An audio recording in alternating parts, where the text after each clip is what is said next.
अगर मैं बात करूं बगलामुखी साधना की, आपने महाभारत में ब्रह्मास्त्र का नाम सुना होगा। बिल्कुल, किसने नहीं सुना।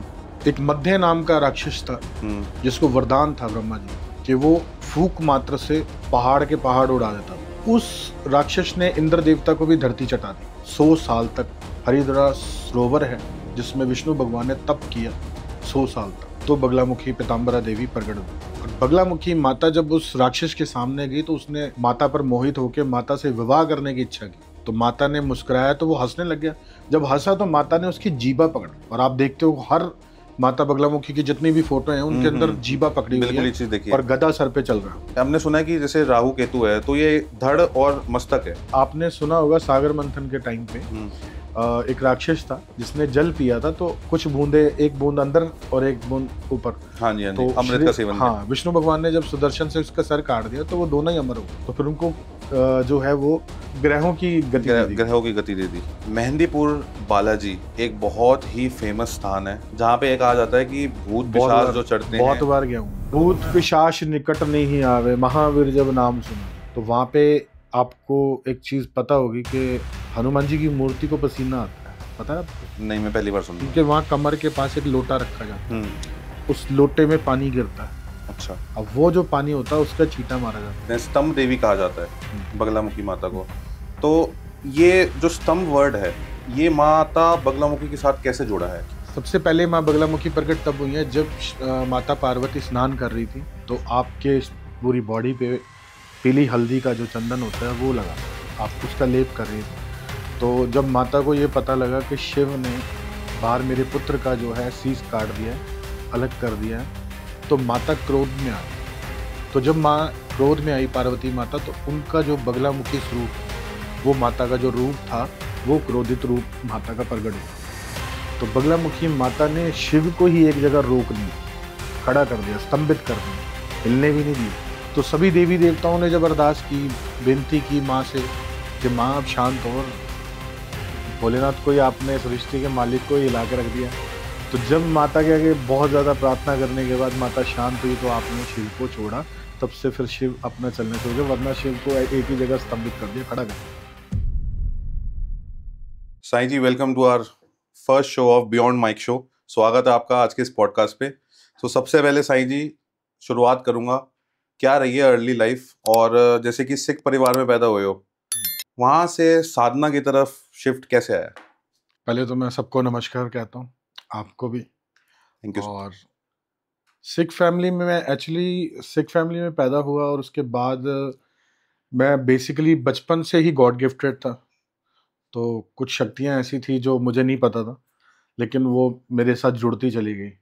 तो बस उसी वजह से मुझे साधना की तरफ आना पड़ गया। गुरु का क्या रोल है साधना के ऊपर? गुरु का रोल ये है कि गुरु के बिना साधना नहीं की जा सकती। कोई भी साधना है वो गुरु के बिना नहीं हो सकती। चाहे संसार में आप कोई भी साधना करो, चाहे शिव साधना है, दुर्गा साधना है, भगवती साधना है, कोई भी साधना है, गुरु के बिना वो साधना हो ही नहीं सकती। संसार में गुरु के बिना कुछ नहीं है।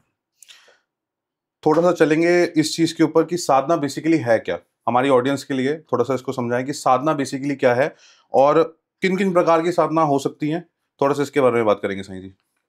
वो साधना जो है वो अपने शरीर को साधना है। सबसे पहले हमारे शरीर के अंदर कई नाड़ियां हैं, कई चक्र हैं, 7 चक्र हैं। उन सातों चक्रों में अलग अलग पावर्स हैं। ओके। मूलाधार चक्र में अलग है, विशुद्रा में अलग है, कंठ चक्र में अलग है, दसम द्वार पे अलग है।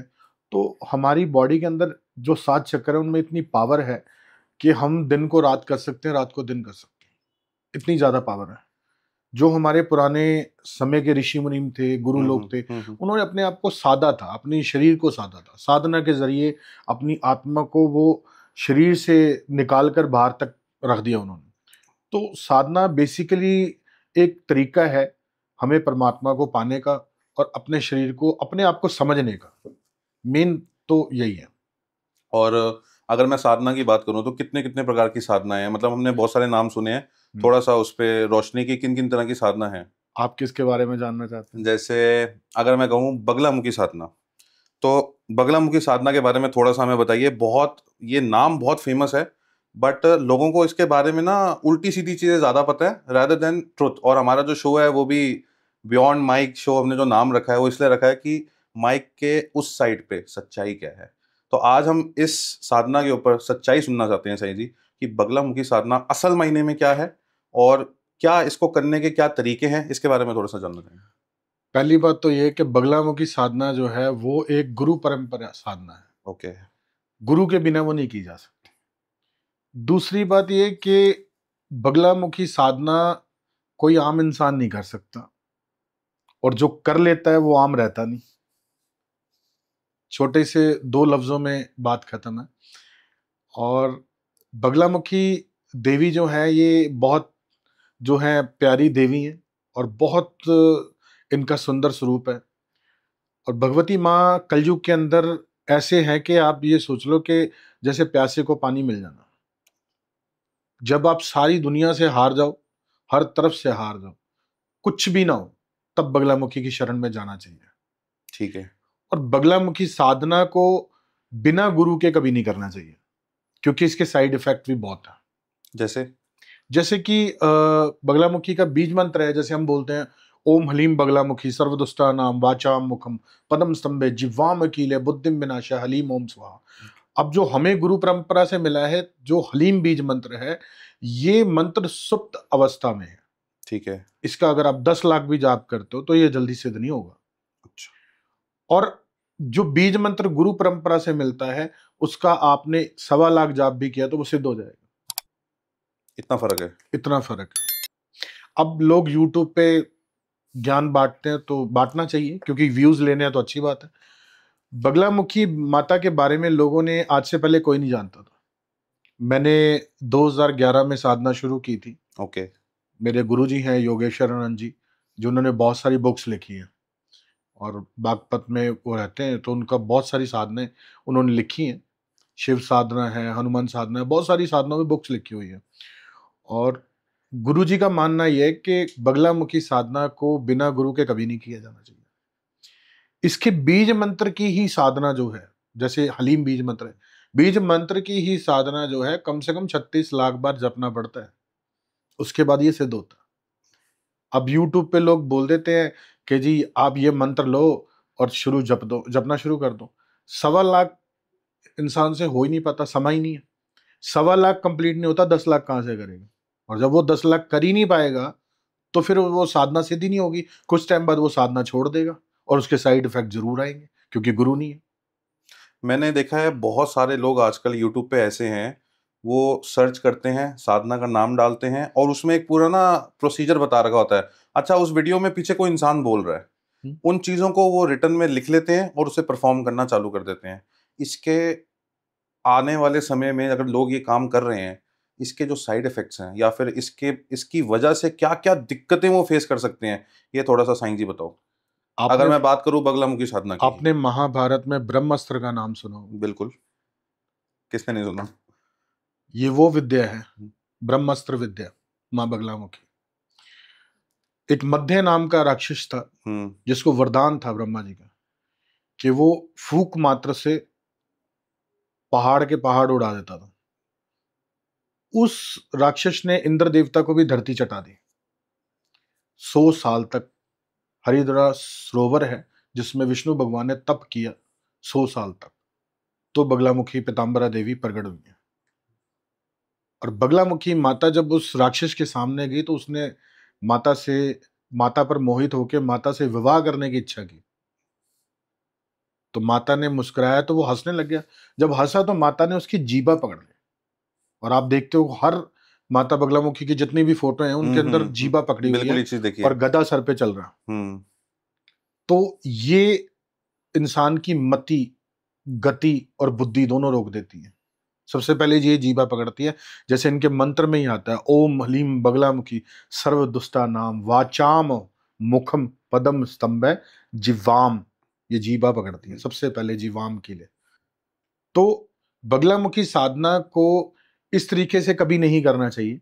ये जो आम लोग करना शुरू कर देते हैं, कभी नहीं करना चाहिए, क्योंकि बगलामुखी एक ब्रह्मास्त्र विद्या है, ये गुरु के बिना नहीं हो सकते।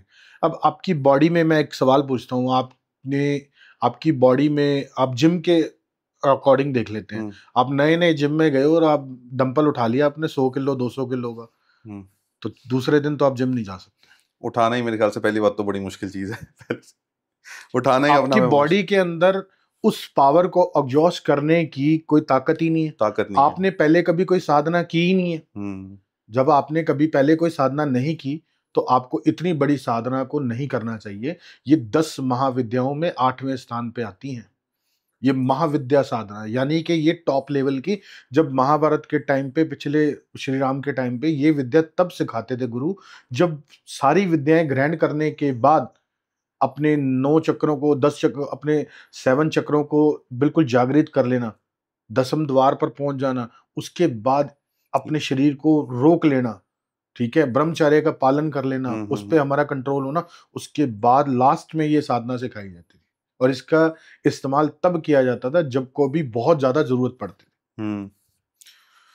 तो आपकी बात सुन के तो लग रहा है कि लोगों ने बहुत हल्के में ले लिया है इसको, एक्चुअली में है नहीं। और मेरा क्वेश्चन डालने का रीज़न भी यही था कि बहुत ज़्यादा आज के टाइम में ये चीज़ कॉमन हो गई है और लोग उसे ब्लाइंडली यूट्यूब पे बातें सुन के चीज़ों को फॉलो कर रहे हैं। तो आई थिंक जो आपने बताया, आई थिंक समझ आया होगा। मेरा नेक्स्ट चीज़ जो मैंने आपसे पूछनी है ना, कि बगलामुखी माता की जो साधना है उसको साधक कैसे कर सकता है, क्या प्रोसीजर है उसका? पूरा प्रोसीजर नहीं जानना, बट एक स्टार्टिंग में एक चीज जाननी है हल्की सी। और अगर किसी को गुरु चाहिए ये साधना करने के लिए, तो जैसे आपने बोला कि गुरु के बिना ये साधना नहीं हो सकती, तो गुरु की प्राप्ति कहाँ से होगी? देखो, गुरु की प्राप्ति बहुत सारे बगलामुखी के साधक हैं, गुरु हैं। दतिया में भी है, वहाँ दीक्षा दी जाती है। ठीक है। और आपका नलखेड़ा में भी है। तो बहुत सारी जगह है जहाँ पे गुरु साधना सिखाई जाती है, ठीक है। बहुत सारे विद्वान पंडित भी हैं। अपना हिमाचल में भी है, बनखंडी में, ठीक जहाँ है। बगलामुखी दरबार है, वहाँ भी बहुत सारे विद्वान पंडित हैं जो ये विद्या सिखाते हैं। तो इस विद्या को सीखने के लिए सबसे पहले स्टार्टिंग चली जाती है। ठीक है। अब आप बीज मंत्र के बिना कभी भी मूल मंत्र ना जपो। जैसे कई लोग कहते हैं ना, हमने तो जपा और वो पावर। देखो, माँ बड़ी करुणामयी, बहुत करुणामयी है, बहुत प्यार वाली माता है। जब आप इनको वैसे भी याद करोगे ये आएंगी, लेकिन जब आप इनके महामंत्र का जाप कर रहे हैं और उस महामंत्र का जाप करने के बाद आपने उनको बुला तो लिया, आप में संभालने की ताकत नहीं है, तो क्या करोगे आप? सही बात है। देती तो ये बहुत कुछ है, इसका जवाब नहीं है लोगों के पास। बिल्कुल अपनी सही। रोटियां सेकने के लिए हम कुछ भी कर सकते हैं। बहुत लोग कहते हैं बगलामुखी माता हमने सिद्ध कर रखी है, और जो पखंड चल रहा है आजकल। देखो, बगलामुखी साधना जिसने सिद्ध किया है, सबसे पहली बात, उसके मस्तक पे, उसके चेहरे पे अलग तेज होता है। दूसरी बात, बगलामुखी साधना को सिद्ध करने वाले के वाक सिद्ध हो जाता है। वो जो मुख से कह देगा पूरा होगा। ये बगलामुखी की साधना। और बगलामुखी की साधना वाला व्यक्ति कभी धन से परेशान नहीं होता। और इस साधना को करने के लिए बहुत समय चाहिए। मुझे तो 17 साल लगे। अब लोगों में सिद्ध अगर करने में। 10, हाँ, देखो, सिद्ध तो उनको कोई नहीं कर सकता। स्वयं शिव भी सिद्ध नहीं कर पाए तो हम तो चीज ही क्या है। साधना का मतलब होता है अपने शरीर को कंट्रोल करना, साधना। ठीक है। किसी भी सिद्धि को आप प्राप्त करने, सिद्धि प्राप्त का मतलब क्या है कि आप सोचो कि मैं किसी को सिद्ध कर लूंगा। इतनी बड़ी महादेवी, उनको सिद्ध कैसे कर लेंगे आप? आप उनका प्यार पा सकते हैं, आशीर्वाद पा सकते हैं कि माँ खुश होकर आपको वरदान दे दे। और एक बात और भी याद रखनी चाहिए, अगर वो वरदान देना चाहती है, जानती है, तो लेना भी जानती है। बहुत बड़ी बात है ये। बगैर गुरु के, अगर मान लो आपके पास, आपने बगलामुखी माता को बुला लिया, वो आ भी गई, उसके बाद आपसे कोई गलती हो गई, आपका काम चल रहा है, चल रहा है, लेकिन अगर आपसे कोई गलती हो गई और वो रुष्ट हो गई, उसके बाद आप क्या करोगे? इसी के लिए गुरु की सबसे ज्यादा जरूरत है। बिल्कुल। और आई थिंक इंसान गलतियों का पुतला है, उससे गलतियां होंगी। आपके सवाल का यही जवाब। ठीक है। तंत्र को हमेशा काले जादू से जोड़ा जाता है, थोड़ा सा इसके बारे में बताओ साईं जी। तंत्र और काला जादू, ये इन दोनों को ना मिक्स कर दिया गया है। तंत्र क्या है और काला जादू क्या है, ये थोड़ा सा इसके बारे में हमें बताओ। देखो, तंत्र अलग है, काला जादू अलग है, ठीक है। काले जादू में मैं कभी गया नहीं, बट सुना है बहुत गलत तरीके से होता है। बिल्कुल। तंत्र और मंत्र, ठीक है, ये दोनों चीजें एक है। इनको जैसे हमने तांत्रिक कह देते हैं, भाई जो साधना कर रहा है वो तांत्रिक है, तंत्र है, तंत्र को जानता है। लेकिन ऐसा कुछ नहीं है। अब जैसे बगलामुखी है, ये तंत्र की देवी है, ठीक है, तंत्र की देवी है, लेकिन ये तंत्र को काट रही है। लोग कई कहते हैं कि ये तांत्रिकों की देवी है, तो मैं तो नहीं मानता तांत्रिकों की देवी बिल्कुल है। कहते हैं। अगर आपका दुख काट रहा है कोई, हम्म। आपके ऊपर किसी ने कोई ब्लैक मैजिक कर दिया, हम्म। या आपको कोई नजर दोष लग गया, या कोई ग्रह दोष ऐसा आ गया, हम्म। और उस चीज को आप माँ भगवती काट रही है, उसमें तांत्रिक तो नहीं गिनी जानी चाहिए बिल्कुल माता रानी। बिल्कुल। ये हमारी सोच है। नहीं, बिल्कुल सही है ये। और मैंने देखा है कि आज जैसे कहते हैं स्तंभ देवी कहा जाता है हम्म। बगलामुखी माता को। तो ये जो स्तंभ वर्ड है, ये माता बगलामुखी के साथ कैसे जुड़ा है कि इनको स्तंभ देवी कहा जाता है? इसके पीछे क्या है? स्तंभ देवी का एक रीजन है, मैं आपको बता देता हूँ कि एक पुरातन समय में हम्म। जब शिव महाराज ने हम्म। गणेश जी का वध किया था, ठीक है। तो पहली बार माँ बगलामुखी वहां प्रकट हुई है। अच्छा, ये बात बहुत कम लोगों को पता है, मुझे भी नहीं पता था। अब मैं बता देता हूँ आपको। हम्म। सबसे पहले माँ बगलामुखी प्रकट तब हुई है जब माता पार्वती स्नान कर रही थी, तो अच्छा। आपके पूरी बॉडी पे पीली हल्दी का जो चंदन होता है वो लगा था, आप उसका लेप कर रही थी। तो जब माता को ये पता लगा कि शिव ने बाहर मेरे पुत्र का जो है शीश काट दिया है, हम्म। अलग कर दिया है, तो माता क्रोध में आ गई। तो जब माँ क्रोध में आई पार्वती माता, तो उनका जो बगलामुखी स्वरूप है, वो माता का जो रूप था, वो क्रोधित रूप माता का प्रकट हुआ। तो बगलामुखी माता ने शिव को ही एक जगह रोक दिया, खड़ा कर दिया, स्तंभित कर दिया, हिलने भी नहीं दिया। अच्छा। तो सभी देवी देवताओं ने जब अरदास की, बेनती की माँ से कि माँ आप शांत हो, और भोलेनाथ को ही आपने सृष्टि के मालिक को ही हिला के रख दिया। तो जब माता के आगे बहुत ज्यादा प्रार्थना करने के बाद माता शांत हुई, तो आपने शिव को छोड़ा। तब से फिर शिव अपना चलना शुरू किया, वरना शिव को एक ही जगह स्तंभित कर दिया, खड़ा कर दिया, तब से रोक देना, तब से इनाम बढ़े, यानी एक जमा देना किसी चीज को, बर्फ जमा देना, स्टिल कर दिया। स्टिल कर दिया, बस स्टैचू कर दिया। ठीक है। ठीक है साईं जी, बिल्कुल ठीक है। अब थोड़ा सा जाएंगे कि आपने इससे साधना करी हुई है। आपने ऑब्वियसली जैसे आपने बताया कि शरीर को साधना, साधना का मतलब है शरीर को साधना। साधना करते समय कोई ऐसा एक्सपीरियंस आप मुझे शेयर करना चाहो जो हमारी ऑडियंस को भी सुन के पता चले कि भैया साधना का क्या एक्सपीरियंस होता है? क्योंकि मैंने आपको जैसे बताया ना कि लोग बहुत हल्के में ले रहे हैं इस चीज़ को यूट्यूब पे देख के। साधना का एक्सपीरियंस क्या रहता है? क्या क्या चीज़ें बीच में आती हैं? देखो, साधना करते वक्त सबसे पहले जब आप माता के बीज मंत्र का जाप करते हो, तो मैं आपको बता देता हूँ, इसमें मैं पूरा मंत्र नहीं बोलूंगा क्योंकि मेरे गुरु की आज्ञा नहीं है। नहीं, कोई बात नहीं, उसके लिए मैं तो नहीं बोलूंगा आपको। ये अग्नि तत्व लम से है शुरू, है ना? ये अग्नि तत्व जो हमारा मूलाधार चक्र है, नीचे की तरफ है ना? अब उस चक्र को जब हम जागृत करते हैं, जब उस चक्र को पार करते हैं, तो सबसे पहले वासना का दौर आता है। अच्छा। आप जब भी साधना करोगे तो आप देखो कि आपकी आपके आंखों के आगे आपने जो भी कुछ पीछे गलत किया है, हम्म। कहीं फिजिकल हुए, कहीं कुछ हुआ, तो ये चीजें आपके सामने आनी शुरू हो जाती हैं, या आपके आंखों के आगे गंदे ख्यालात आने शुरू हो जाएंगे। अब कोई लोग कहते हैं भी मैं ये साधना कर रहा हूँ तो मेरे आगे तो गंदे ख्यालात आ रहे हैं, शायद कोई बुरी शक्ति मेरे पास आ रही है। ऐसा नहीं है। अब उस चक्र को आपको पार करना। तो जब आप उस चक्र को पार करोगे, उसके बाद नाभि चक्र पे आते हैं। जैसे हमारे पूरे चक्रों के हैं, ओम लम वम रम यम हम, ऐसे हैं, तो उनके बीज मंत्र हैं। तो जब हम इनको क्रॉस करते हैं, क्रॉस करते करते हमें अनुभव होता है। मेरा साधना का एक्सपीरियंस ये रहा है कि जब मैंने अपनी मेडिटेशन शुरू किया, अपनी साधना शुरू की, बीज मंत्र से, गुरु के दिए हुए बीज मंत्र में 1 डेढ़ महीना 2 महीना तो मुझे कोई अनुभव नहीं हुआ। लेकिन उसके बाद मुझे इस स्थान पे जो है एक खिंचाव, खिंचाव, बहुत मीठा जिसको कहते हैं, एक खिंचाव पैदा होना शुरू हुआ। तो वो खिंचाव धीरे धीरे बढ़ता चला गया।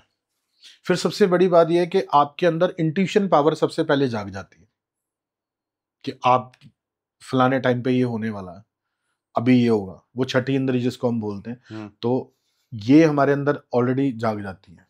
तो साधना का अनुभव यही है, मेरा रहा एक्सपीरियंस यही रहा है कि आपको एक बहुत लंबे समय के बाद कोई एक छोटी सी चिंगारी यहाँ पे लाइट नजर आने शुरू होती है। तो इतनी जल्दी नहीं है, इतनी जल्दी में कुछ नहीं हो सकता। चाहे कलयुग है, कलयुग में भगवान जल्दी से होते हैं, लेकिन मैं नहीं मानता कि बहुत टाइम लगता है। मुझे तो 17 साल लगे इस साधना में जाते जाते, और धीरे धीरे माता की कृपा से बहुत कुछ हुआ। आज भी माता रानी करती है सब कुछ, मैं तो कुछ नहीं करता।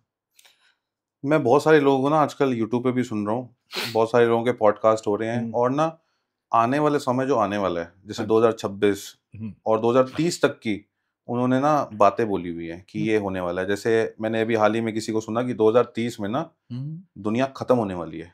ये होना था 2012 में, अच्छा। उन्होंने बोला कि 2012 में होना था, लेकिन अब 2030 में दुनिया भगवान खत्म करने वाला है बिल्कुल। अच्छा। इसके बारे में क्या आप बोलोगे? ये क्या है बेसिकली कि आप 5 साल बाद की प्रेडिक्शन करो और बहुत बड़ी प्रेडिक्शन है। मुझे एक हंसी आ गई आपकी बात पे, एक शेर आ गया तो मैं सुना दूं। बिल्कुल बिल्कुल बिल्कुल साईं जी। तो आपको पाता नहीं जब आपको पाता हूं मैं, आपको पाता नहीं जब आपको पाता हूं मैं, या तो खो जाता हूं मैं या खो दिया जाता हूं मैं, और शिकवे उकबा करके वक्त क्यों जाये करूं, उनको खुद ही इलाज होगी जिनका कहलाता हूं। इसका मतलब ये कि एक और शेर था कि मेरे साथ ही रहे हैं वो सुरूर दास्ता तक, मुझे होश तक ना आया कि मैं देखता कहां से। श्री कृष्ण महाराज जी ने सूरदास जी को दर्शन दिए, उन्होंने अपनी आंखें फोड़ ली, मुझे देखना ही नहीं किसी को। हम्म। मुझे माँ बगलामुखी की झलकें नजर आई जो भी, तो मेरा किसी से दिल ही नहीं लगता, मन ही नहीं करता किसी से मैं कहूंगा। और सृष्टि बनाने वाला कौन है आज तक किसी को पता है? किसी को नहीं पता, साइंस तक नहीं पता लगा भाई अभी तक ये। ठीक है ना। आप कहते हैं महादेव को कहत सदाशिव निरंकार में चिन्हत नहीं विव, ये गुरबाणी में आता है बिल्कुल। कि जो परमात्मा है, कहते एक शिव गयो एक फिर भयो, राम कृष्ण के अवतार भी अनेक है। हम्म। कि एक शिव आए फिर गए फिर आए, रामकृष्ण के अवतार भी अनेक हैं। जो परमात्मा है, हम शिव को परमात्मा कहते हैं, तो शिव भगवान किसकी तपस्या कर रहे हैं? शिव जी की। जब किसी का जन्म ही नहीं हुआ हम्म। तो उसकी मृत्यु कहां से होगी? बिल्कुल सही बात है। परमात्मा का तो जन्म ही नहीं हुआ। परमात्मा कहाँ है? वो हमारे शरीर के अंदर 10वें द्वार में बैठा हुआ है। और गुरु परंपरा से जब हम किसी गुरु की सानिध्य में जाते तो हमें पता लगता है कि परमात्मा हमारे अंदर है, बाहर नहीं है। ठीक है।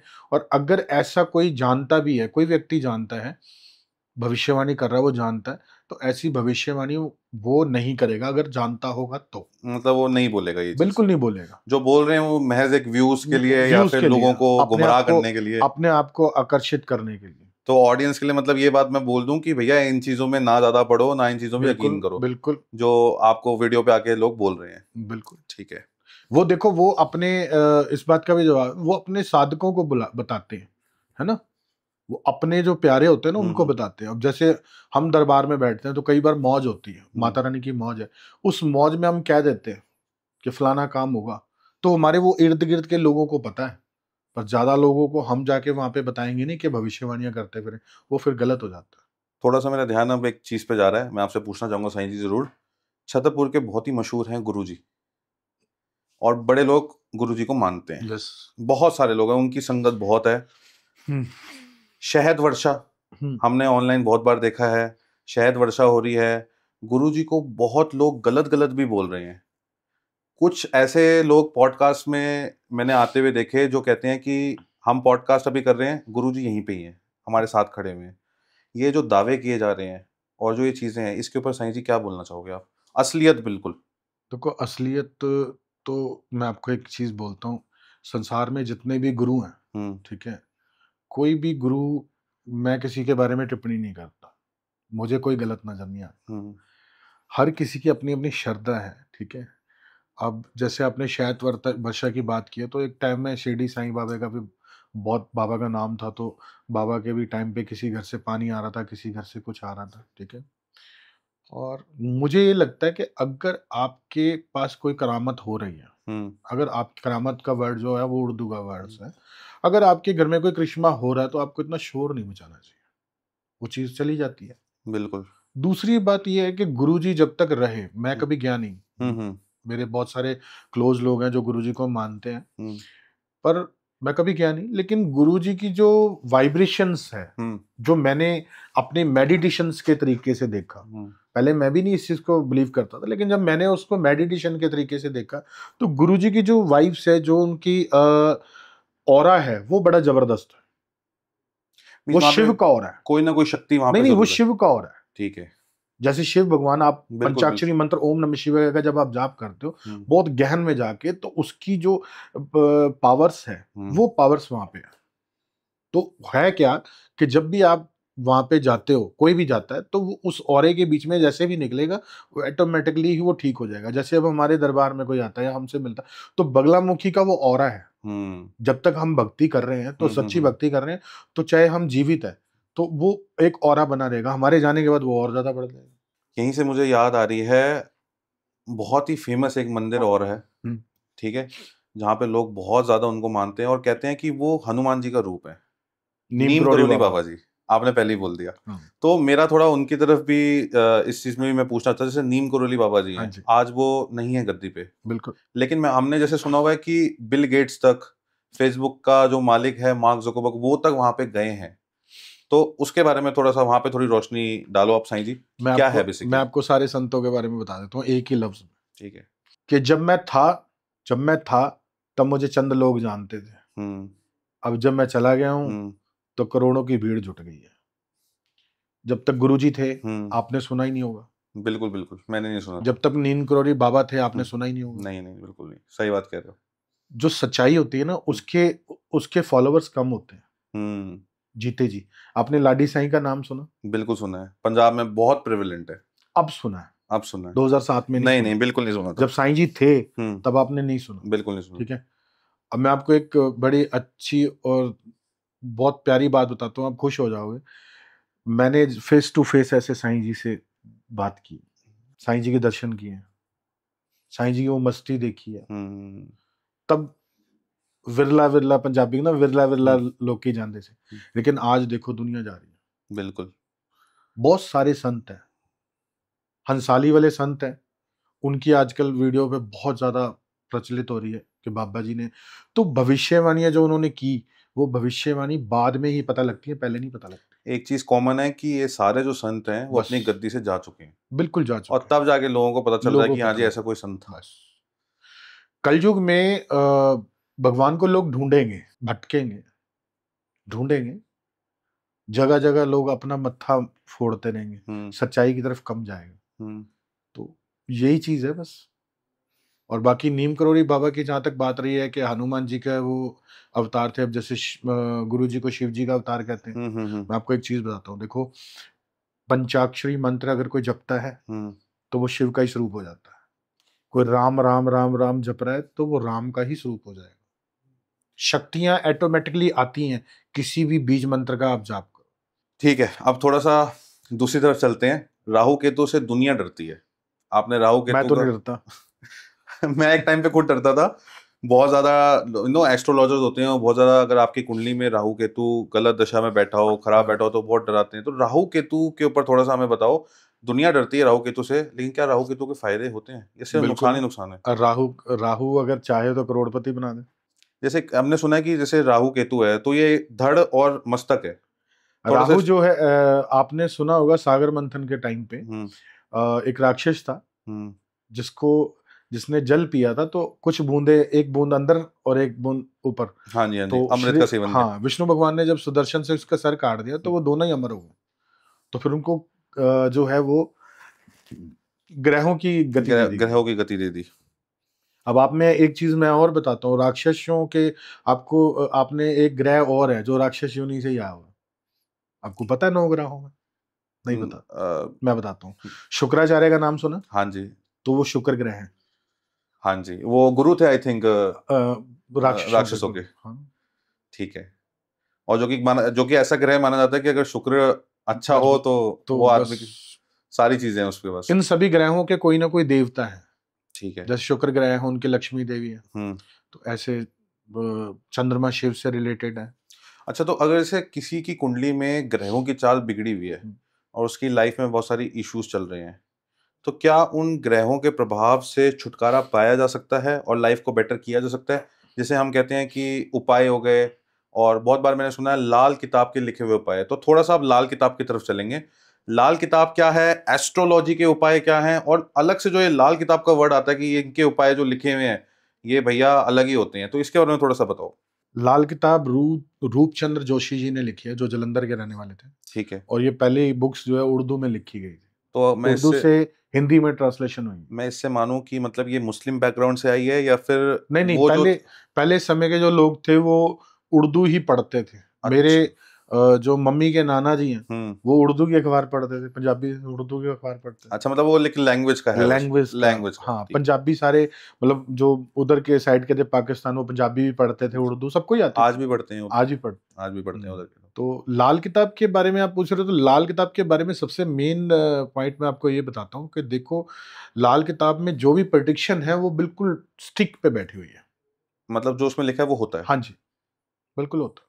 मैं लाल किताब का ही स्पेशलिस्ट हूँ। बहुत सारी मेरे पास बहुत सारे लोग आते हैं जो भी मेरे पास मिलते-जुलते हैं, तो उसमें बड़े उपाय हैं लाल किताब के जो हम करते हैं।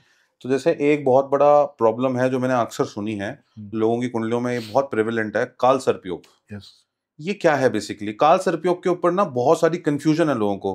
कुछ कहते हैं कि ये आपके पितरों से काल सर्पयोग आपके पास आ गया है। हुँ। तो ये बहुत सारी चीजें हैं, मतलब इस पे थोड़ी सी क्लैरिटी दो साईं जी कि काल सर्पयोग होता क्या है और क्या ये सबको हो सकता है? देखो, कालसर्प योग ऐसा होता है, कालसर्प योग में वैसे तो 256 तरीके के कालसर्प योग, अच्छा। ठीक है?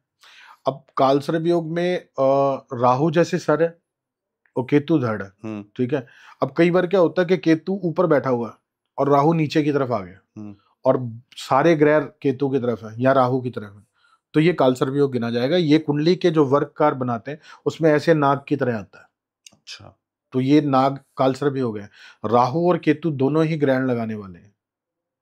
तो राहु जब उस तरफ बैठा है या तो नीचे बैठा हुआ है और केतु ऊपर चला गया, तो ये नीच कालसर्प योग होगा जो पैरों में आ गया।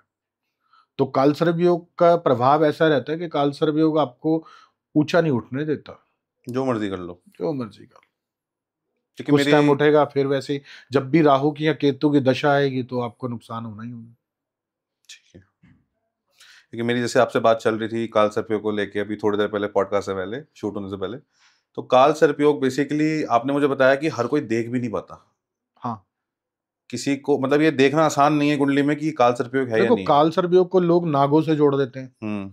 कालसर्प योग को लोग पितरों से जोड़ देते हैं, हम्म। ठीक है? वो प्रभाव डालता है, लेकिन कालसर्प योग राहु और केतु की वजह से आता है। अच्छा, एक सवाल अब आपके लिए, क्या आपने कभी अपनी कुंडली देखी है? यस। और आपके स्टार्स कैसे थे और आपने उनको कैसे, क्योंकि आपके पास अब पूरी नॉलेज है, तो जैसे आपने बताया कि आप लाल किताब एक्सपर्ट भी हो, तो लाल किताब के थ्रू आपने अपने कुछ चीज़ों को ठीक किया हो, ये कुछ ही चीज़ें इस पे मेरे को थोड़ा सा बताओ। मैंने बहुत कुछ ठीक किया। जैसे? जैसे कि मेरी कुंडली के अंदर 6 हाउस में राहु है, ओके। तो जिसका 6 हाउस में राहु होता है, तो ऐसे व्यक्ति का अगर शत्रु चोटी पर भी बैठा हुआ है, हम्म। तो उसे मेरा मार गिराएगा। ऐसा व्यक्ति अगर किसी को कोई उसको रुला दे या परेशान कर दे, और ऐसे व्यक्ति को अगर कोई रुला दे या परेशान कर दे और वो अंदर से किसी को बद्दुआ दे दे या कोई बात मन से कह दे, तो बोले। वो फिर पनपता नहीं है वो इंसान। 12वें घर में केतु है मेरे, और 12वें घर में केतु के साथ बृहस्पति बैठा हुआ है, तो ये औलाद नहीं होने देता। जिनके बच्चे नहीं होते। तो मैंने अपने केतु को ठीक करने के लिए डॉग्स को डेली बिस्किट डालना, और मेरे घर में भी एक डॉग्स है, अच्छा, ब्लैक ये एंड उपाय व्हाइट। सिंपल होते हैं बिल्कुल? Black and white, yes. इतने सिंपल होते हैं? कुछ लोगों को मैंने देखा है बहुत। आप जो पूछना चाहते हो मैं उसका जवाब देता हूँ। हम्म। आप जहाँ पे बोल रहे हो वो मैं आपको बता देता हूँ। एक्चुअली क्या है, कई लोग टोटके बताते हैं, है ना? बिल्कुल। आप यहीं पे हो ना? तो बिल्कुल। वो टोटके जो हैं वो ये टोटका कर लो, ऐसे कर लो, हम्म। मछली छोड़ आओ, ऐसा कुछ नहीं है, हम्म। ठीक है? 12 घरों का खेल है, ठीक है? जिस घर में जिस भाव में राहु बैठा है, केतु बैठा है, ऐसा नहीं है कि वो बुरा ही है, हम्म। अच्छा भी बैठा है। उनके छोटे-छोटे पर्टिकुलर उपाय हैं। उन उपायों को करके हम ठीक हो सकते हैं। लेकिन अगर कोई ये जो यूट्यूब पे या ये लाल किताब का ये टोटका कर लो, ये ऐसा हो जाएगा, राहु ऐसे हो जाएगा, ये बेकार की बातें हैं। इनमें मैं नहीं आता और ये करने भी नहीं चाहिए। जो लोग कह देते हैं ना राहु ऐसे ठीक हो जाएगा, चुटकी बजाते करोड़पति हो जाएगा, मैं कहता हूँ करोड़पति दूसरों को करने की जरूरत क्या है? पहले आप हो जाओ, पॉडकास्ट करने की जरूरत क्या है? आप करोड़पति अंबानी पे जाओ ना, आप क्यों बैठे हो परेशान? अब हम बैठे हैं, बिल्कुल। हम लोगों के लिए डिस्कशन कर रहे हैं, हम्म। बात कर रहे हैं, तो अगर हमें पता है कि हमारा राहु हमें मिनटों में करोड़पति बता और देगा, घर में बैठेंगे आराम से। तो घर में बैठेंगे। मैं आपको पूछता हूँ, आपके पास कोहिनूर का हीरा हो, आप किसी को बताओगे ही नहीं, बिल्कुल सही बात। आप तो घर से बाहर नहीं निकलोगे। तो ये शोर मचाना, यूं चुटकियों में ऐसे हो जाएगा है, कोका कोला, मैं तो बहुत सारे देखता हूँ, कोका कोला लो जी, टॉयलेट में डाला हो, तुम्हारा केस खत्म हो जाएगा, ऐसे नहीं होता। ऐसे बोलने से ऐसे कुछ नहीं होने वाला, बस। मैंने, जैसे आप एक साधक हो, तो हम्म। बहुत सारे साधक और भी पॉडकास्ट पे जाते हैं और शूट करते हैं। मैंने वहाँ पे बहुत बार ऐसे देखा है, उन वीडियो पे ना लोगों ने गालियों के कमेंट, गंदे कमेंट डाले हुए होते हैं। यहाँ से मेरा एक क्वेश्चन जो आपसे मेरे को पूछना है, जिसके लिए मैं अभी बेताब था पूछने के लिए, कोई भी साधक क्या दूर से किसी पे कोई प्रभाव डाल सकता है बिल्कुल डाल सकते हो। अगर वो चाहे? मतलब अगर उसको किसी चीज का बुरा लग गया, कहीं पे उसने कोई ऐसी चीज पढ़ ली और उसको बुरा लग गया, तो वो दूर से ही प्रभाव, जिसको कहते हैं कि एनर्जी सेंड करना, ऐसा कुछ देखो, कहते हैं। मैं एक चीज मानता हूँ हम्म। कि ਸਾਡੇ ਸਾਈਂ ਜੀ ਕਹਿੰਦੇ ਹੁੰਦੇ ਸੀ ਨਗੋਦਰ ਵਾਲੇ, ਕਹਿੰਦੇ ਸੀ ਰਾਈਆ ਰਾਹੇ ਤੁਰਿਆ ਜਾ, हम्म। ਅਸੀਂ ਤੈਨੂੰ ਜ਼ੋਰ ਵਿਖਾ ਕੇ ਕੀ ਲੈਣਾ, ਅਸੀਂ ਆਪਣਾ ਰਾਂਝਾ ਰਾਜੀ ਕਰਨਾ, ਹੋਰ ਕਿਸੇ ਤੋਂ ਕੀ ਲੈਣਾ। ठीक है, कि हमें तो अपना रांझा राजी करना, हमें तो अपने मुर्शद से प्यार है, तुम दूसरे को क्या कहना है। ठीक है, जो अच्छा साधक होगा, जो साधक करने वाला हो, साधना करने वाला होगा, वो व्यक्ति कभी किसी का बुरा नहीं करेगा, चाहे उसको चार कोई गालियां दे दे। अब मैं आपको, आप मुझे अगर कोई चार गालियां देगा तो मैं किसी को क्यों कहूंगा, मैं उसके ऊपर अपनी एनर्जी छोड़ूंगा। तो नेगेटिव एनर्जी अगर किसी के ऊपर आप छोड़ रहे हो, किसी का बुरा कर रहे हो, तो आप सोच लो कि आपकी 2 साल की भक्ति चली गई, और उसका भी भुगतान आपको कहीं ना कहीं करना ही पड़ेगा। नहीं पड़ेगा। तो जो लोग किसी का बुरा करते हैं, अपनी शक्ति का गलत इस्तेमाल करते हैं, वो बेकार है, मैं तो उसको मानता नहीं है। गालियां देने में, अब आपने पॉडकास्ट हमने बनाया, पता नहीं किस किस को अच्छा लगेगा, किसको बुरा लगेगा। बिल्कुल सही बात अब है। किसी को बुरा लगेगा तो उसमें हम कुछ कह नहीं सकते, सबको तो हम समझा नहीं सकते। सबको कहते हैं ना, खुश नहीं रख सकते हम। हाँ, अगर किसी को बुरा लग रहा है तो उसमें हम कुछ कह नहीं सकते, उनसे पहले ही माफी मांग लेते हैं। और एस्ट्रोलॉजी में एक ना बिजनेस भी चालू हो गया है साईं जी। मैंने देखा है ये आजकल बहुत सारी ऐप बन गई हैं, मैं नाम नहीं लूंगा, जिन एप्स के अंदर नए नए सीखे हुए, अभी 9 सीखिए एस्ट्रोलॉजर के, उसमें खुद को रजिस्टर करके, और उसमें ना मिनट्स के पैसे लिए जाते हैं। कुछ मिनट, इतने मिनट के आप इतने पैसे, किसी के 60 रुपए हैं, किसी के 100 रुपए हैं। वहां पे जाके वो डेट ऑफ बर्थ वगैरह सब एंटर करके और उनको सब चीज़ों को एस्ट्रोलॉजर बताना चालू कर देते हैं। और दुनिया में परेशान लोग तो बहुत हैं, तो इन ऐप्स का बिजनेस बहुत ज़्यादा उठ गया है, और बहुत सारे लोग इंस्टाग्राम पे तंत्र हीलर की तरह बन गए हैं, वीडियो कॉल पे ही हील कर रहे हैं तंत्र विद्या से। तो ये इन चीज़ के ऊपर आप इसको क्या समझते हो, ये सही है गलत है? ये ओनली फॉर बिजनेस है। इसका मतलब कोई रोल नहीं है लोगों को प्रॉब्लम को सॉल्व करने से, किसी चीज़ से, ये सिर्फ बिजनेस है? इसके नेगेटिव इम्पैक्ट क्या है, और जो लोग इस चीज़ में पढ़ रहे हैं उनके साथ क्या गलत है? नेगेटिव इन्फेक्ट जो है वो ये है कि आप कोई भी गलत उपाय करते हो, और वो उपाय अगर गलत हो गया तो बाद में वो पंडित आपको नहीं मिला तो आप क्या करोगे,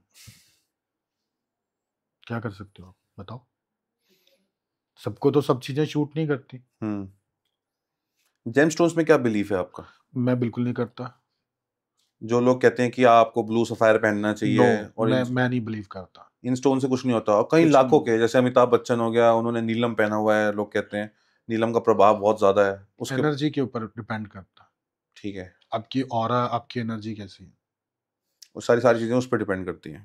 ठीक है, साधना पे थोड़ा सा वापस आएंगे, क्योंकि आप एक साधक हो, तो मेरे क्वेश्चंस ज्यादा उसकी तरफ झुकाव, बार बार क्यूरियोसिटी मेरी उस तरफ जा रही है। साधना के वक्त कोई कभी आपको ऐसा पल आया हो कि जब आपका फेथ बिल्कुल हिल गया हो कि मैं गलत जगह आ गया हूँ, मेरे को नहीं करनी है अभी साधना, और तब, जैसे आप बगलामुखी के ऑब्वियसली साधक हो, तब माँ ने कुछ ऐसा प्रमाण दिया हो, जैसे आपने मुझे शुरुआत में बताया कि कोई आम इंसान इस साधना को नहीं कर सकता, तो आपको कोई ऐसा प्रमाण मिला हो जिस वजह से आपने कंटिन्यू करा इसको, और आपने फाइनली, क्योंकि एक बहुत लंबा टाइम आपने मुझे बताया 2011 से अभी तक का, तो ऐसा तो नहीं है कि बहुत ईजिली ये चीजें हो गई होंगी, तो बीच में कहीं ना कहीं कभी ऐसा मोमेंट आया हो कि लगा कि आपको विश्वास उठ गया साधना से कि भाई ये चीज ठीक नहीं है? मेरा माता से कभी विश्वास तो नहीं उठा, लेकिन एक समय ऐसा जरूर आया कि जब मैंने लोगों के, जिन लोगों के लिए मैंने जाप पाठ या कुछ भी किए, वो लोग अपने स्वार्थ के लिए, अपने स्वार्थ के लिए उन लोगों ने बिना बात की बातें करनी शुरू कर दी। क्योंकि वो गुरबानी में शब्द आता ना, कहते दद्दा दोष ना देना, दोष कर्म अपने। कोई अपने कर्म नहीं देखता। अगर कोई आपके पास जाता है तो वो कहता है बस मुझे अभी सब कुछ मिल जाए, जैसे माता रानी जादू की छड़ी लेके बैठी हैं और अभी चुटकी बजाते सब कुछ हो जाएगा, ऐसा तो नहीं है। मैंने साइकिल से लेके और गाड़ी तक का दौर देखा है। तो मैंने जब माता की साधना शुरू की तो कुछ नहीं था मेरे पास। माता रानी की साधना करते करते आज मैं इस मुकाम पे पहुंचा हूँ, महारानी की कृपा है। तो मैं मानता हूँ कि बगलामुखी माता की साधना में, साधना गलत नहीं है, लेकिन उसको कई लोग गलत तरीके से करवाते हैं तो वो गलत हो जाता है। अघोरी के ऊपर थोड़ा सा आएंगे। अघोरियों के ऊपर बहुत बहुत ज्यादा फेमस ये चीज है अघोरियों के ऊपर, लोग अघोरियों से डरते हैं। इनको कहते हैं कि अघोरी भी साधना करते हैं और ज्यादातर शमशान पूजा में रहते हैं। बिल्कुल।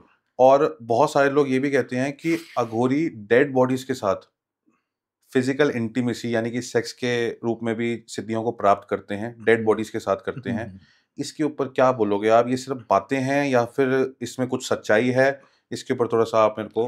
देखो, जहां तक मैं जानता हूँ कि शमशान में पहले समय में होता था, लेकिन आज के समय में कोई भी डेड बॉडी जब तक जल नहीं जाती, आप एंटर नहीं कर सकते। एंटर नहीं कर सकते। और दूसरी बात यह है कि इनके पास जो खोपड़ी वगैरह होती है, ये वो होती है जो जल में समाधि दे दी जाती है ना जिनको। अच्छा। वो खोपड़ियाँ इनके पास आ जाती हैं। दूसरी बात ये है कि ये साधना करते हैं, कईयों के पास है और कईयों के पास बिल्कुल नहीं है।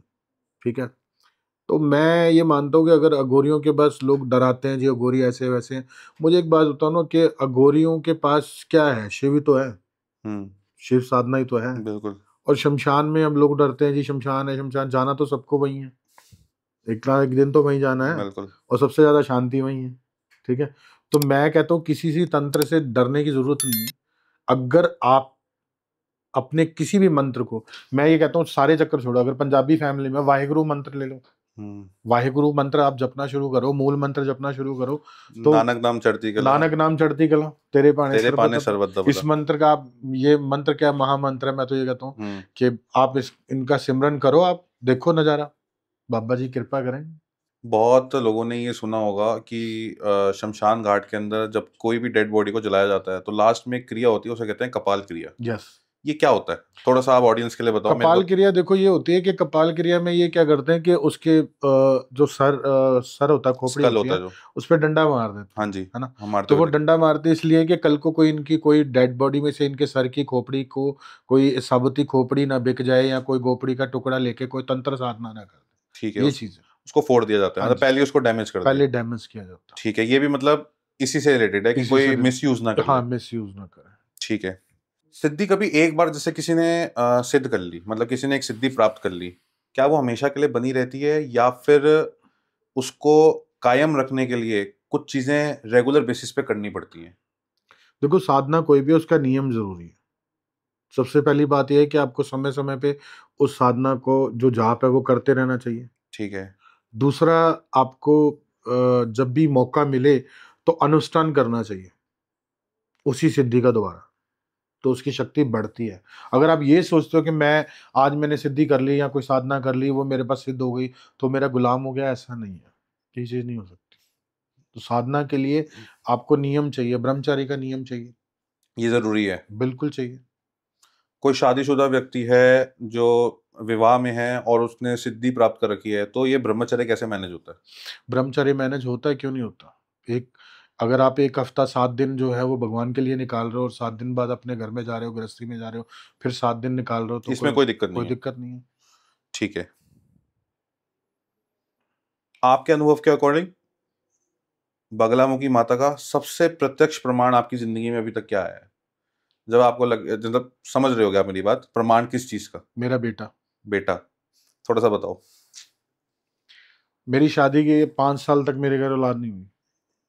वो आपने मुझे बताया अभी जो इशू था कुंडली में। जो भी था, हम्म।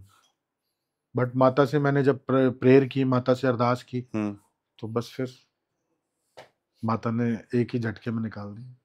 और आपने मुझे ये भी एक बार बताया था कि जो बेटे का नाम है आपने पहले ही रख दिया था। वो मेरी और मदर ने रखा था। वो मदर ने रखा था। और एकम नाम है। मेरी मदर भी जो है वो बीज मंत्र की साधना करती हैं। उन्होंने मुझसे दीक्षा ले रखी है।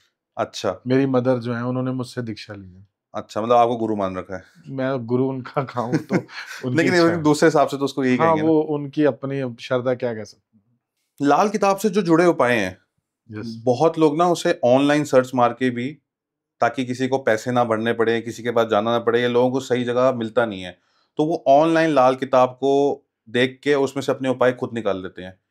इसके नेगेटिव इम्पैक्ट क्या हो सकते हैं? और अगर वो लोग ये कर रहे हैं तो क्या ये पॉजिटिव में भी शिफ्ट हो सकता है या फिर नेगेटिव ही नेगेटिव है? नेगेटिव हो सकता। पॉजिटिव क्यों नहीं हो सकता? नियम है। थोड़ा सा एक्सप्लेन। जैसे कि आपके जितने भी उपाय होते हैं जो लंबे होते हैं, जैसे 43 डेज के, उनको आपको लगातार करना है। छोटे उपाय पहले करने हैं। लेकिन उसका सब चीज तो किताब पे लिखे होंगे ना? ऐसा नहीं है, किताब में नियम कोई नहीं पढ़ता। नियम को कौन फॉलो करता है? आपको सूर्य अस्त के बाद कोई उपाय नहीं करना होता, और दूसरा आपको एक दिन में 2 उपाय नहीं करने होते। और जो कोई जमीन में गाड़ने वाला उपाय है, तो उस उपाय को आपको वहां करके, जिस औजार से आपने खोदा है वो औजार वहां छोड़ना पड़ेगा।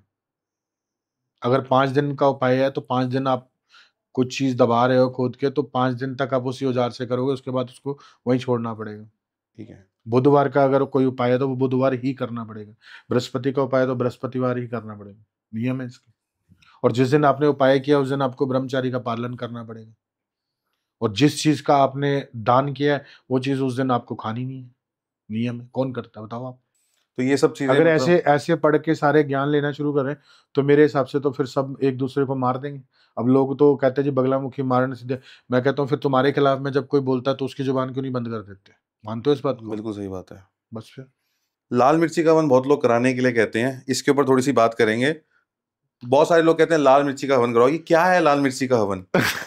नाम जिसका मतलब लाल मिर्ची का मतलब, ये क्या घर में जो लाल मिर्ची यूज होती है उसको डाला जाता है हवन कुंड में? क्या है बेसिकली ये एक बगलामुखी का तंत्र है। अच्छा, बगलामुखी के ये भी उनसे एसोसिएटेड है? यस, ये बगलामुखी का एक हवन है। इस हवन को तब किया जाता है जब किसी का कोर्ट कचहरी में बहुत ज्यादा मसला हल ना हो रहा हो। ठीक है। वैसे मेरा मानना तो ये है कि ये तो लोगों ने ना एक किताबों से पढ़ के, किसी से सुन के लोगों को एक प्रचलित कर दिया। ठीक है। अब कई लोग कहते हैं जी अष्टक हवन कराओ। ठीक है, मानता हूँ अष्टक हवन है, उसका मंत्र भी बड़ा लंबा है। अब कई लोग कह देते हैं जी अब मिर्ची हवन कराओ।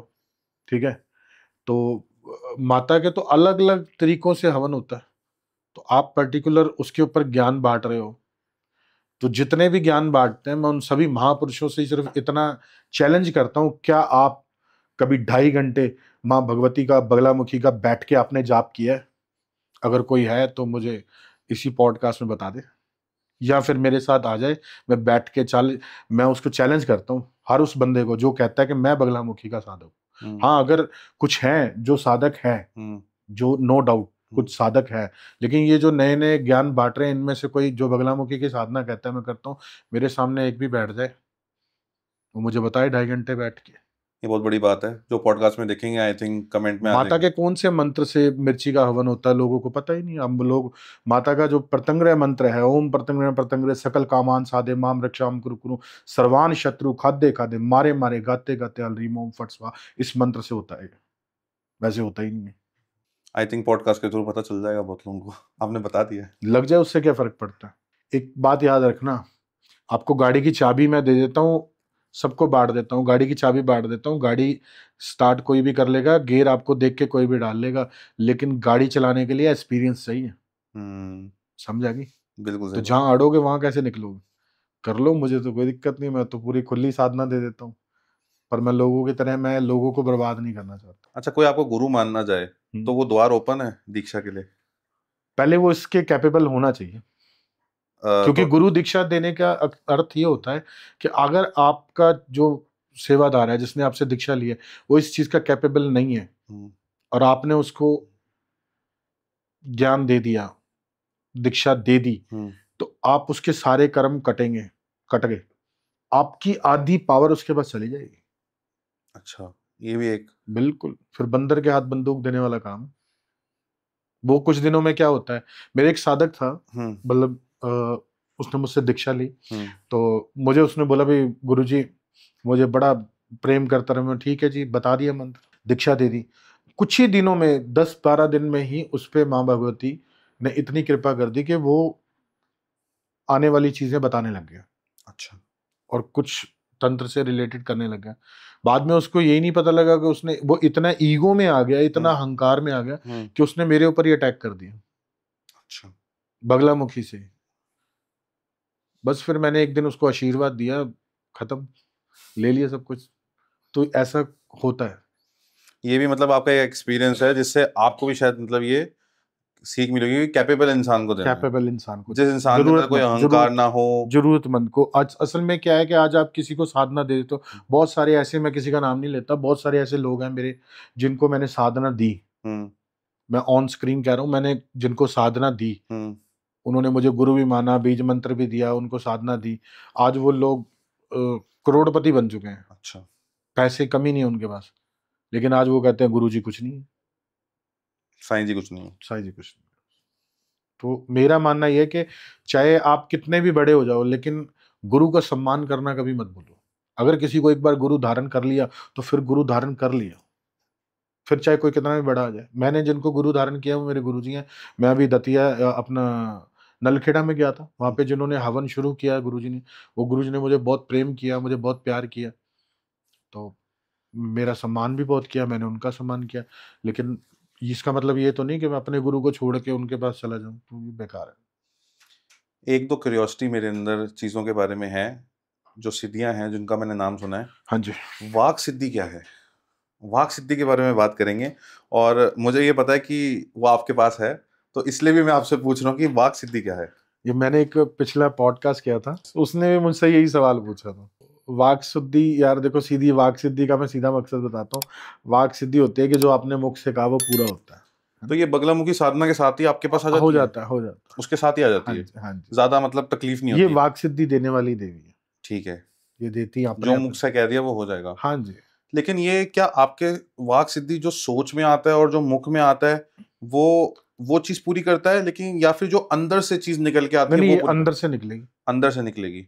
मतलब ये नहीं है कि ऐसे मुंह से, ये नहीं कि ऐसे नहीं कि कुछ भी बोल दिया और हो गया। ऐसे तो किसी को भी कह दिया तू जा तेरी टांग टूट जाए, तो ये थोड़ी है कि हर किसी को ऐसे कहते रही। नहीं, ये तो जब आप मौज में बैठे हो, आप बहुत ज्यादा माता का जाप कर रहे हो और अचानक सुरूर आ गया, या कोई ऐसा व्यक्ति आपके सामने आ गया जो बहुत ज्यादा परेशान है और माता को पीछे से दया आ गई, तो वो इंट्यूशन पावर से माता मुख से बुलवा दे कि ये होगा, तो वो होगा। थर्सडे को जैसे आपका दरबार लगता है, बड़े सारे लोग आपके पास अपनी कोई ना कोई प्रॉब्लम लेके आते हैं, कुछ ना कुछ इश्यूज लेके आते हैं। कोई ऐसा व्यक्ति हो जिसको आपने कुछ बोला हो और वो सामने के सामने पूरा आपने प्रत्यक्ष देखा हो, और आपके जितने भी नोन लोग हैं उन्होंने भी देखा हो, ऐसा कोई एक चीज जो बहुत बुरी हालत में था और वो आपके दरबार आया हो, आपसे मिला हो? मैं इसके बारे में क्या कहूँ, मैं अपने मुंह से मियां मिट्टू तो बन ही नहीं सकता। लेकिन मैं इस बारे में जानना चाहूंगा। दरबार में बहुत सारे करिश्मे होते हैं, माता रानी करती हैं और होते रहते हैं। और आप हमेशा सबसे अच्छी बात है ये बोलते हो कि मैं कुछ नहीं करता, तो सब माँ करने वाली है। इंसान कर ही नहीं सकता कुछ भी, जब तक जीवित है क्या करेगा, कुछ भी नहीं कर सकता। ठीक है, इसमें आगे नहीं पूछूंगा और कुछ नहीं। बहुत सारे एक्सपीरियंस है, बहुत सारे ऐसे दुखी लोग मेरे पास आए जिन्हें माता रानी की दया से उनकी प्रॉब्लम सॉल्व हो गई। बिल्कुल ओके आज। बिल्कुल। कभी कभी ऐसा भी होता है, हम सत्संग कर रहे हैं, हर अमावस्या को हमारे यहाँ सत्संग होता है, तो मैं बहुत सारी चीजों से जुड़ा हूँ। मैं लाल किताब से जुड़ा हूँ, बगलामुखी साधना मैंने की है, और मैं दर्शन दास महाराज जी से जुड़ा हूँ। तो हमारा एक स्लोगन है, नानक नाम चढ़ती कला तेरे पाने सर्वत्र भला। तो हम दोपहर में 2 बजे का ये सिमरन देते हैं, और हर मस्या पे सत्संग भी होता है। तो सत्संग में कई बार ऐसा भी हुआ कि बारिश आ रही है और मैंने कह दिया आ जाओ, बंद, बस आज नहीं आनी चाहिए, बंद हो। ये माँ की कृपा, बाबा जी की कृपा। मैंने ना सुना था, मतलब पिछले पॉडकास्ट में भी आपके सुना था, बहुत सारे लोग बहुत चीज़ों के बारे में आगे की बातें करते हैं, बताते हैं कि ऐसे ऐसे होगा, ऐसे ऐसे होगा, दुनिया खत्म हो जाएगी। आपने बोला कि इस बार पंजाब में बहुत ज़्यादा बाढ़ आएगी, और एक्चुअली में आई भी, ये आपने पहले ही बोल दिया था। तो ये किस चीज़ का मतलब कैसे आता है आपके दिमाग में? ये चीज़ें कहाँ से आती हैं कि आप आगे, क्या आपके सामने कोई पिक्चर आती है, या फिर आपको अंदर से इंट्यूशन आती है और वो चीज़ हो जाती है? ये कहाँ से है चीज़ें सारी? ये देखो, ऐसा कि जब भी मैं बहुत गहरे ध्यान में जाता हूँ, मतलब कई बार मैं ऐसा होता है कि जैसे मैं गद्दी पे बैठा हूँ और पब्लिक भी बैठी है, लेकिन मेरे अंदर ऑटोमेटिकली अंदर से जो मेरे सामने वो चेहरा आना शुरू, वो जगह आनी शुरू, और अंदर से इंट्यूशन पावर, और वो पावर हल्की फुल्की नहीं होती, फिर वो फिर ऐसी पावर होगी कि आएगी, वो होगा। जैसे ऐसे ही बैठे मैंने बोल दिया था कि अभी एक जहाज गिरेगा और उस जहाज में काफी सारे पैसेंजर होंगे पर एक बचेगा। अच्छा। तो हमारे एक मतलब आंटी जी हैं जो हमारे पास आते हैं, तो वो बैठे थे वो बहुत प्यार करते हैं मुझे। तो वो मम्मी के साथ ही बैठा था, तो उन्होंने बोला, कह रहे साईं जी ऐसे नहीं होना चाहिए। मैं कहा माता मैं तो जो बोलना ही बोलता। फिर उसके बाद पानी का रहा, पंजाब का फ्लड्स रहा, तो ऐसे काफ़ी चीज़ें जो है माता रानी पहले ही बता देती हैं कि काम होना है होना है। और वो होके रहता है। हाँ जी। अच्छा साईं जी, एक चीज़ और पूछूंगा, किसी भी इंसान की आगे मृत्यु होनी हो, क्या यस, माता इसके बारे में भी बता देती है कि इसका समय आ गया है? बिल्कुल बता देती है। बहुत सारे एक्सपीरियंस है मेरे पास। और इसको मतलब आप इसको कंट्रोल कर सकते हो कि नहीं इसको नहीं जाना? जैसे मान लो कि किसी का भी अगर फादर जा रहे हो। देखो अगर किसी के पास, मैं उसको बताता हूँ, हम्म, किसी के पास अगर किसी के अकाल मृत्यु हो रही है, हम्म, यानी कि कोई व्यक्ति बहुत ज्यादा बीमार है, बीमारी से ग्रस्त है, और उसके ग्रह ठीक है, हम्म, या उसको जीवन दान देने की माता की इच्छा है, हम्म, तो वो ठीक हो जाएगा। तो वो ठीक हो जाता है। हाँ जी। और लेकिन अगर जिसका समय आ गया तो वो जाएगा ही, मैं मना कर देता हूँ। मना कर देते हो? मेरे को जब अंदर से माता रानी से मैं पूछता हूँ, हम्म, पहले मेरे अंदर बचपना था, छोटा था, तो मैं कुछ भी बोल देता था हो जाएगा। तो अब नहीं, अब मैं सबसे पहले माता रानी से पूछता हूँ। मुझे कोई फोन कॉल्स भी आती है तो मैं उनको बोलता हूँ कि मैं देख के बताऊंगा। थोड़ा सा मंदिरों के बारे में बात करेंगे। आप बहुत जगह मानते हो, बहुत जगह जाते भी हो। मेहंदीपुर बालाजी एक बहुत ही फेमस स्थान है, जहाँ पे एक कहा जाता है कि भूत बहुत पिशाच बार जो चढ़ते बहुत हैं। बार गया हूँ मैं। वहाँ का क्या सच है? जो मतलब मेरे घर में भी मेरी मदर है जो वो बहुत मानती है मेहंदीपुर बालाजी को। हर साल में हमारा एक चक्कर लगता है। लेकिन मैं, जैसे आप साधक हो तो भूत मैं। पिशाच निकट नहीं आवे, महावीर जब नाम सुनावे। तो भूत पिशाच निकट नहीं आता जब महावीर नाम सुनाते हैं।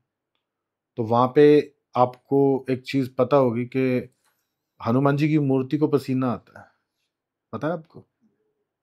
नहीं, मैं पहली बार सुन रहा उनके हूँ। वहां कमर के पास एक लोटा रखा जाता है, हम्म। उस लोटे में पानी गिरता है।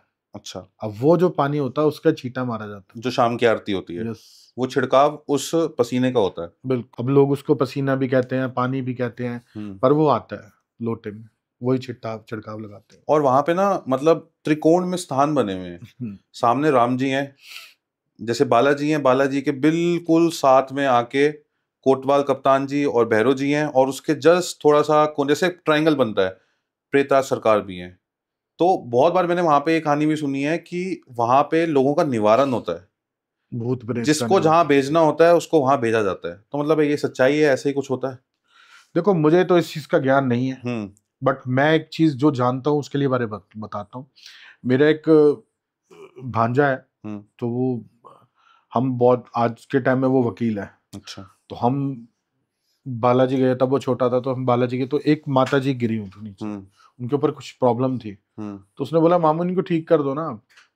तो मैंने बहुत ज्यादा, उसने बोला तो मैंने कहा ठीक है, मैंने अपना काम किया, ठीक हो गया।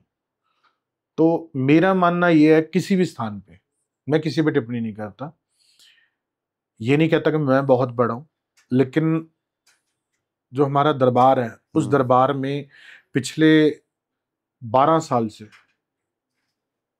माँ भगवती से एक अरदास लगाई थी कि माता कभी भी यहाँ पे कोई व्यक्ति सर ना मारे, जीबा ना निकाले, चिल्लाए ही नहीं। हम्म। बच्चे छोटे छोटे डर जाते हैं। तो बहुत सारे लोग आते हैं, लेकिन आज तक लोग जल दिया ठीक हो गए, लेकिन आज तक हमारे दरबार में कोई भी खेला नहीं, किसी ने सर नहीं मारा, कोई उछल कूद नहीं, कुछ नहीं, नॉर्मल ही हो जाता है। तो मैं ये कहता हूँ अगर शक्ति है तो नॉर्मल ही होना चाहिए। ठीक है। और कुछ लोग पखंड भी ज्यादा करते हैं। हम्म, बिल्कुल। कामाख्या देवी एक टेम्पल है, उसके बारे में मैं आपसे आज सुनना चाहूंगा। कामाख्या देवी टेम्पल में बेसिकली क्या है? लोग गए हैं नहीं, लेकिन उसके बारे में बातें बहुत करते हैं। और आजकल क्या दिक्कत है लोगों में, इंटरनेट में ना चीजों को देख के, पढ़ के, और उसके बारे में आगे बात करना चालू कर देते हैं, और यूं हवा की तरह चीजें फैलती हैं। आज हमारे पॉडकास्ट पे। पार्वती के 10 रूप हुए, 108 रूप हुए सती के। ओके। तो जो कामाख्या देवी है, वहां पे माता की योनि गिरी है। योनि मतलब जिसको हम कह सकते हैं जहां से बच्चा पैदा होता। ठीक है। ठीक है। उसे कामाख्या देवी हाँ, लगे। जैसे लेडीज को पीरियड्स आते हैं, हम्म। इसी तरीके से वहां माता को ये होता है। ठीक है। और वो 3 दिन के लिए मंदिर बंद किया जाता है, और उस, इसीलिए। हाँ जी, और उस पे सफेद कपड़ा डाल दिया जाता है और वो लाल हो जाता है। ठीक है। बहुत सारे लोग वहाँ आज साधना, भी। हाँ जी, वो बहुत सारे लोग वहाँ साधना करते हैं। अब लोग पहले कहते थे जी वहाँ नदी लाल हो जाती है, ऐसा कुछ नहीं है, कुंड है पीछे, वो कुंड पूरा लाल हो जाता है। और माता का जो मंदिर है, उस मंदिर के अंदर कोई बत्ती नहीं है, बल्ब्स नहीं है, सिर्फ ज्योतें जल रही हैं दो, उस ज्योत की लाइट है।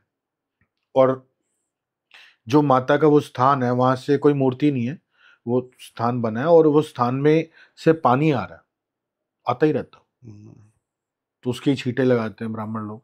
तो उस स्थान पे लोग कहते हैं कि साधना करने से, मंत्र का जाप करने से, साधना करने से शक्ति प्रकट होती है। और ये कामाख्या देवी जो है, ये बहुत ज़्यादा जिसको कहते हैं बहुत ज़्यादा तंत्रों की सबसे बड़ी शक्ति है।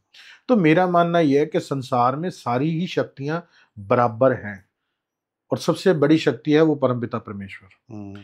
आप किसी का अच्छा कर रहे हो, जो मेरा मानना है कि जो पीर फकीर, साधु संत या महात्मा या देवी देवते हैं, वो हमारे अच्छे कर्मों के साथी हैं, ना कि बुरे कर्मों। ठीक है, समझे? अगर आप बुरे कर्म करोगे और आप सोचो मैं रिद्धियों सिद्धियों को गलत इस्तेमाल कर रहा हूं, तो फिर वो रिद्धियां सिद्धियां किस काम की है बताओ? आप लोगों को डरा रहे हो ना। आप कह रहे हो मैं शमशान में जाके साधना कर रहा हूँ, मैं कहता हूँ मैं शमशान की जरूरत ही नहीं है, मैं घर पे बैठा हूँ, मैं बैठ जाता हूँ, मेरे सामने ले आओ 100-200 बाबे ले आओ और बैठ जाता हूँ, मेरा कुछ बिगाड़ के तो दिखाओ। अगर मैं सच्चा भक्त हूँ तो कुछ ही दिक्कत। आजकल तो खैर हर दूसरा कोई बाबा बना हुआ है और इंटरनेट पे कुछ ना कुछ बोलते जा रहे हैं। 27 साल हो गए मुझे। 27 साल में ये मेरा दूसरा पॉडकास्ट होगा। पहली बार मैं पब्लिक के सामने फेस टू फेस हुआ। आज तक मैं इन चीजों में बिलीव ही नहीं किया। हमारे भी बड़ा मुश्किल से हमारा पॉडकास्ट भी बड़ा मुश्किल से मिला है आपसे। I know that. मैं इन चीजों पे ना ज्यादा रहता नहीं, क्योंकि मुझे लोगों से ज्यादा मिलना जुलना, मेरे पास बहुत सारे शादी के कार्ड्स आते हैं, बहुत सारे लोग मिलने के लिए, मैं कहीं जाके राजी नहीं। मुझे अपने परमात्मा में बस मस्ती है, जाना तो वही है ना। बिल्कुल सही बात है। आखिर घर तो वही है। खाटू श्याम जी पे भी बहुत लोग जा रहे हैं। क्या है मतलब, मैं देखा है लोग ज्यादा ना मानने से ज्यादा सिर्फ चलने के लिए जाते हैं। कलयुग में जितने भी देवता हैं, मैंने आपको क्या बोला, लोग भटकेंगे। ठीक है, कुछ लोग झूठ ही बोल देते हैं जी हमारे पास ऐसा हो गया, हमारे साथ ऐसा हो गया। ठीक है, और लोग जहां पे गुड़ देखेंगे वहां मक्खियां चली जाएंगी। समझे? खाटू श्याम हो गए, आपका बगलामुखी माता हो गई। ठीक है, सारे ही देवते अच्छे हैं, कोई बुरा नहीं है, सभी शक्तिवान है। लेकिन प्रॉब्लम क्या है, हम लोगों को समय समय पे भगवान बदलने की आदत है। कोई जगह टिकता नहीं एक टाइम था शिरडी साईं बाबा का, शीतला माता का, शिरडी साईं बाबा का, माता के जागरण ज्यादा होते थे। फिर लाडी साईं का टाइम आ गया, अब गुरुजी का टाइम आ गया, खाटू श्याम का टाइम आ गया। बगलामुखी को कोई जानता नहीं था, बगलामुखी के बारे में जितने भी लोग हैं, जब से यूट्यूब आया तब से तो और ज्यादा हो गया। ठीक है, बिल्कुल। बगलामुखी के बारे में लोग ज्यादा ज्ञान बांटते हैं, समझ गए? लेकिन जिस दिन ये लपेटे में लेंगी ना, तो ये छोड़ती कुछ भी नहीं है। सही कह रहे हो साईं जी, बिल्कुल सही, आपकी बात समझ आ रही है। तो साईं जी, पॉडकास्ट के एंड में मेरा लास्ट सवाल है आपसे। अब आपकी, जैसे आपने बगलामुखी माता की साधना कर रखी है, लाल किताब एक्सपर्ट हो, आप ऑडियंस के लिए एक लास्ट क्या मैसेज ऐसा देना चाहते हो जिससे मैं कहूँ कि सबका भला हो? कोई ऐसा मैसेज आप देना चाहो? मैं तो यही बोलूंगा, बल्कि माता की तरफ से कोई ऐसा मैसेज देना चाहो जो आजकल लोग, जैसे हमारी जो पूरी कॉन्वर्सेशन चली पूरे पॉडकास्ट में, उसके अकॉर्डिंग मैं कह रहा हूँ, क्या आप एक ऐसा मैसेज देना चाहते हो जिससे लोगों का भला हो? मैं ये कहता हूँ कि माता रानी जो है, बगलामुखी माता है, उनकी साधना बहुत कठिन है। ठीक है, आपको ज्यादा झंझटों में ना पड़ के, ज्यादा विधि विधान में ना पड़ के, ज्यादा ऐसे मंत्र बहुत सारे हैं, माता के मंत्र बहुत सारे हैं। ठीक है, वो गुरु के बिना नहीं हो सकते। ठीक है, तो आपके पास समय भी नहीं है, तो आपको अगर बगलामुखी से लाभ लेना है, माँ बगलामुखी से अगर आपको लाभ लेना है, तो नॉर्मल सा एक तरीका है, आप बगलामुखी चालीसा पढ़ें। ठीक है, ओम हलीम बगलामुखी नमः। सिंपल। जो भी इश्यूज हैं, प्रॉब्लम है, वो माँ से प्रार्थना करें। अगर आपके घर में बगलामुखी यंत्र है तो ठीक है, नहीं है तो बगलामुखी माता की एक फोटो रखें, उसके आगे एक बगलामुखी यंत्र रखें, और यंत्र के आप जो भी है एक किशमिश चढ़ा दें माता को, प्रार्थना करें, और माता से बस यही अरदास करेंगे, माँ हमारी जो भी परेशानी है वो दूर करें, और तिल के तेल की जोत जगाएं। माता वैसे ही सुन ले। ठीक है, किसी ये की बहुत करुणामयी माता है, बहुत प्यार से सुनती है, भटकने की जरूरत नहीं है। अब मिर्ची हवन करा लो, ये हवन करा लो, ये परंपरा है, इस परंपरा में जब तक आप जाते नहीं, अब किसी ने कहा कोर्ट केस का, अब आप किसी का मर्डर करके सोचो जी मैं बगलामुखी का हवन करा लूंगा तो मैं बच जाऊंगा, तो ये तो गलत बात है ना। ये चीज नहीं होनी चाहिए। अगर आप सच्चे हो, आप माता से प्रार्थना करो, माता रानी सुनती हैं और बहुत प्यार से सुनती हैं। ये हर किसी की सुनती है, भटकना नहीं चाहिए। ये एक बहुत क्लियर मैसेज है माइक के इस साइड पे, और जो लोग भटक रहे हैं आई थिंक उनके लिए काफ़ी है ये समझना कि कितना सिंपल है ये, लोग इधर उधर जा रहे हैं। So thank you so much Sai ji. आज का ये पॉडकास्ट बहुत बढ़िया रहा हमारा, बहुत मज़ा आया आपके साथ, और आई थिंक ऑडियंस को भी पसंद आएगा ये पॉडकास्ट। Thank you. जय माता दी।